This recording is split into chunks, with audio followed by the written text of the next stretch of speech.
नमस्कार दोस्तों, हमने एंगी पररूपम सूत्र को जाना है और इसकी अनुवृत्ति के विषय में जाना। जो एंगी पररूप में जो अनुवृत्ति के रूप में जो शब्द आए, जैसे आदगुण से आत की अनुवृत्ति हुई और उपसर्गात धृति धातु से उपसर्गात की अनुवृत्ति आई और धातु की अनुवृत्ति आई। इस प्रकार से ये वृत्ति बन गई हमारी कि जो भी उपसर्ग है उसका अंतिम वर्ण ए हो और धातु का पहला वर्ण या तो ए हो या ओ हो, तो ए या ओ पररूप के रूप में आदेश हो जाते हैं, तो वह पररूप संधि कहलाती है। तो जो भी उसके उदाहरण है उसके विषय में हमने अध्ययन किया और आप अभ्यास करेंगे तो निश्चित रूप से समझ में आ जाता है। आज हम देखेंगे अचो अंत्यादि टी। टी क्या होता है? टी चाय पीने वाला टी नहीं। इस टी से बुद्धि प्रखर होती है, बुद्धि अच्छी होती है। तो अचाम मध्य, इसके वृत्ति देखिए, अचाम मध्य यो अंते से आदि यस्य तत् टी संज्ञम स्यात्। इसको समझते हैं, अचों के बीच में, अच क्या? स्वरों के बीच में, यो जो अंत्य है, अंत्य वर्ण है, जो अंत्य वर्ण है, जिसका यसे जिसका से आदि वह प्रारंभ है, तत् वह टी संज्ञम स्यात् टी संज्ञक होता है। अर्थात हम जानते हैं कि कोई भी शब्द है उसका अंतिम जो क्या है, अंतिम जो वर्ण है, अंतिम जो अच अंत्यादि, जिसका अंतिम अच है वो टी संज्ञक होता है, उसकी टी संज्ञा होती है। कैसे? जिसमें लिखता हूं यहां पर नाम एक कमल, कमल, कमल लिखा है। यहां पर इसको अलग करता हूं, इसमें कितने वर्ण हैं? 6 वर्ण हैं। के, ए, में, ए, ले और ए। ठीक है, यहां पर कितने वर्ण प्राप्त हुए हमें? 1 2 3 4 5 6 वर्ण प्राप्त हुए। कि अचाम मध्य, अचों के बीच में देखिए ए 3 अच्छे हैं। यो अंत्य, जो अंत्य है, अंत्य कौन सा अंतिम वर्ण? ए है, जिसका आदि और इसका प्रारंभ यहीं से करें। आदि का मतलब प्रारंभ यहां से करें, जिसका आदि है से तत् टी संज्ञम स्यात्, वह टी संज्ञक होता है, उसकी टी संज्ञा होती है। तो अंतिम वर्ण कौन सा है? ए, तो इसकी टी संज्ञा हो गई, टी संज्ञा हो गई। ठीक है, दूसरा शब्द देखिए, जैसे मैंने लिखा मनस, मनस, मनस में मैं, ए, ने, ए और से। अंतिम अच कौन सा है? अंतिम अच, ये तो व्यंजन है, से तो हल है। अंतिम अच कौन सा है? ए, तो टी संज्ञा किसकी हुई? अस, ये टी संज्ञा है। अस क्या है? टी संज्ञा है, अस की टी संज्ञा। तो टी संज्ञा समझ गए होंगे कि कोई भी शब्द हो उसका अंतिम जो स्वर है, अंतिम जो अच है, वहीं से प्रारंभ करते हैं और आगे यदि व्यंजन आता है तो उसकी भी टी संज्ञा होगी। जैसे अंतिम स्वर कौन सा है? ए, और इस शब्द का अंतिम स्वर कौन सा है? मनस का अंतिम स्वर कौन सा है? ए, और यहीं से हम क्या करते हैं? आदि, जिसका आदि हो, कहां से? वहीं से, जिसका आदि हो, से तत् टी संज्ञा स्यात्, वे टी संज्ञा होती है उसकी। तो अंतिम वर्ण ये है ए स्वर और आगे से। ठीक है, तो अस ये टी संज्ञा है। ये क्या है? टी है, ये टी है। आगे जानते हैं कि टी संज्ञा के विषय में हमने जान लिया। अब उपदा के विषय में जानते हैं। उपदा का मतलब होता है एक वर्ण छोड़ करके उससे पहले वाला वर्ण उपदा कहलाता है। जैसे अलो अंत्यात पूर्व उपधा, अलो अंत्यात पूर्व उपधा। अंत्यात अंतिम से पहला उपधा होता है, कहने का मतलब लास्ट का द्वितीय वर्ण, लास्ट सेकंड वर्ण उपधा कहलाता है। जैसे मैंने लिखा यहां पर तरुण, तरुण, इसमें तय ए रे उ ने और ए। अंतिम का दूसरा कौन सा है? एक को छोड़ दो और दूसरा क्या कहलाएगा? उपदा कहलाएगा। किसी भी शब्द के अंतिम वर्ण को एक को छोड़ दीजिए और दूसरा वर्ण उपधा कहलाएगा, उसको उपधा कहते हैं, उसको उपधा कहते हैं। अब एक सूत्र और आ रहा है वार्तिक, जिसको बोलते हैं शकंद्वादिषु पररूपम वाच्यम, उसको भी जान लेते हैं।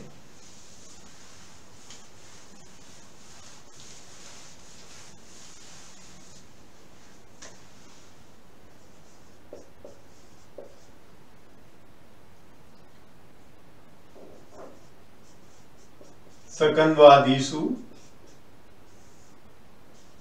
पर रूपम वाच्यम, शकंद्वादिषु पर रूपम वाच्यम। ठीक है, अब देखिए यहां पर शकंद आदि में पर रूपम वाच्यम, पर रूप वाच्य कहा गया है। जैसे मैं लिख रहा हूं यहां पर शकंधु,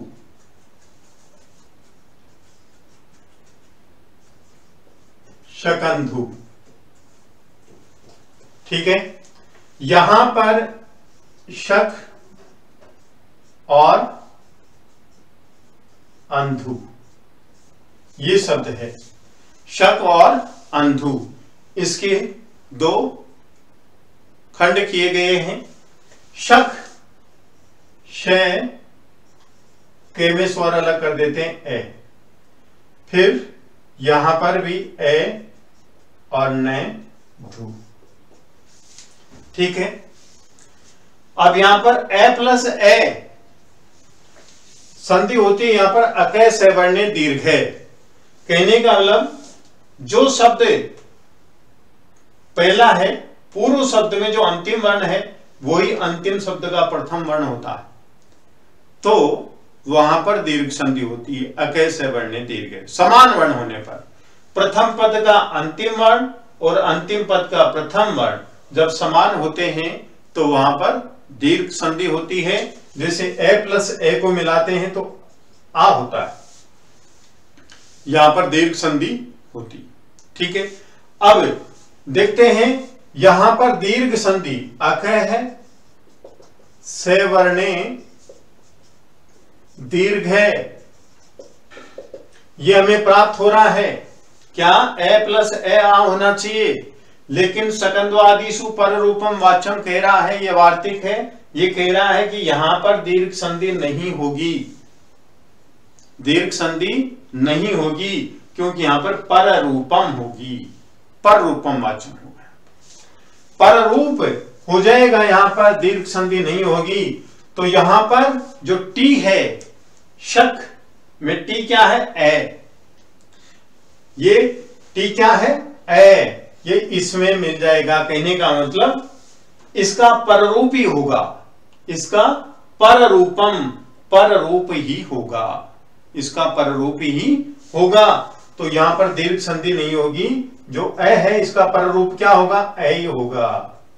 तो यहां पर हम लिखेंगे शय और नैधु, ये संधि हो गई हमारी शकंधु, संधि क्या हुई?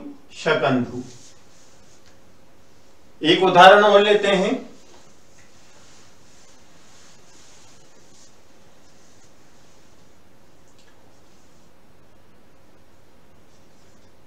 कर्क अंधु, कर्क अंधु। यहां पर देखिए लिख रहे हैं के, ए, रे, के और ए। इसकी टी संज्ञा किसकी हुई? ए की टी संज्ञा हो गई। ठीक है, आगे क्या है इसको भी अलग कर देते हैं, ए और नेधु।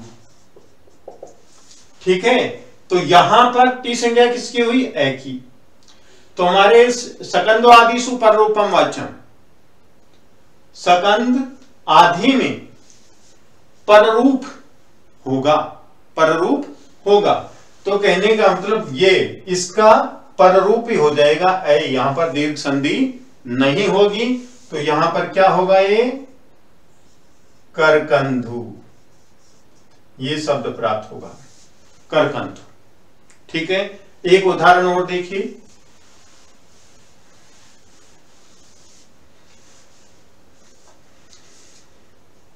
जैसे मैंने लिखा मनीषा, कई बार परीक्षा में पूछ लिया जाता है।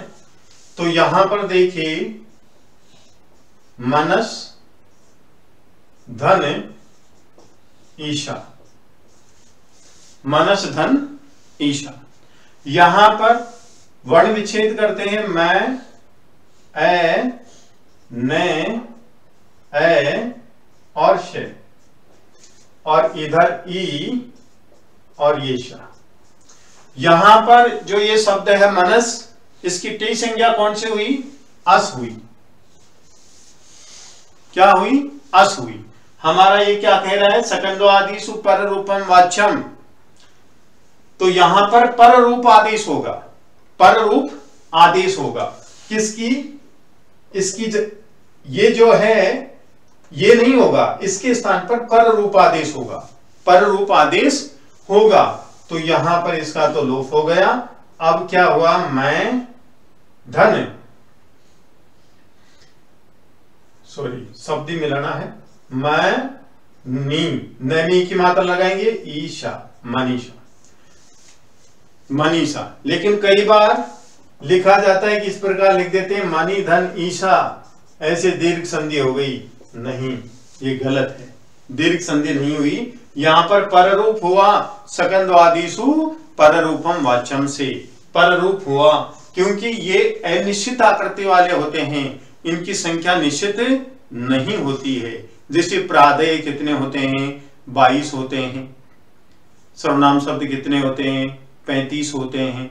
इस प्रकार से इनकी संख्या निश्चित है, लेकिन इनकी संख्या निश्चित नहीं है। जिनकी संख्या निश्चित नहीं होती है वो सकंद आदिशु, सकंद आदि में पर रूपम वाच्यम, पर रूप होता है, पर रूप कहा गया उसको, सकंद आदि को पर रूप कहा गया है। ठीक है, ये हो गया।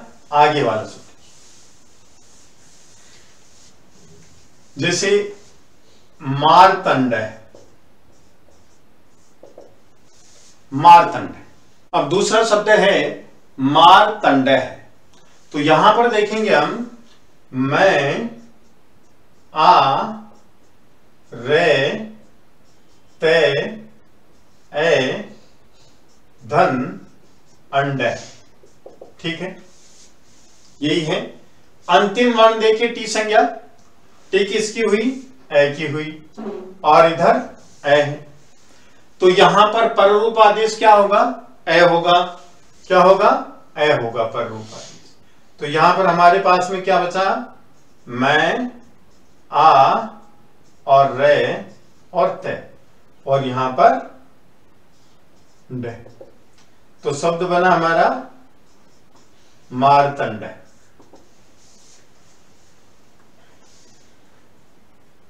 लेकिन कुछ पुस्तकों में ये मारतंड दूसरा शब्द प्राप्त हुआ है। वो कैसा प्राप्त हुआ है जानते हैं?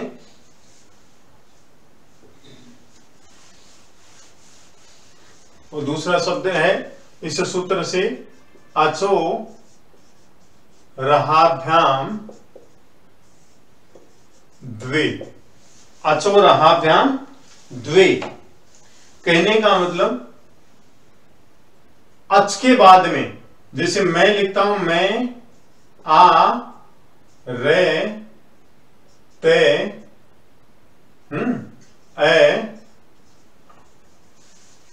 ए और अंड, ये है।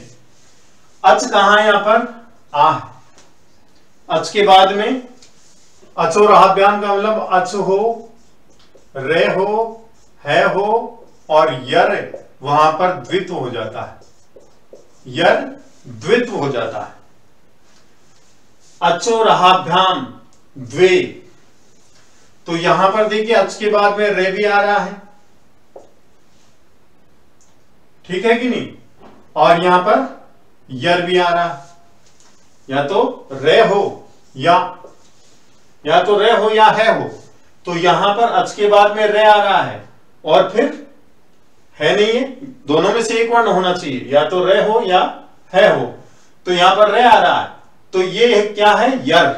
ते क्या है? यर है, क्योंकि हा या वह रेट है, इस है को छोड़ करके कोई भी वर्ण होता है नीचे वाले सूत्रों में तो वो यर कहलाता है, वो यर है। तो ये तय यर है, तो तय का क्या हो जाएगा? द्वित्व हो जाएगा। क्या? द्वित्व। कुछ पुस्तकों में ऐसा भी है, तो यहां पर मारतंड हो जाता है। क्या हो जाता है? मारतंड, ये डबल तय हो जाता है। लेकिन हम तो ये देख रहे हैं मारतंड सकंद्वादिषु पर रूपम वाच्यम देख रहे हैं।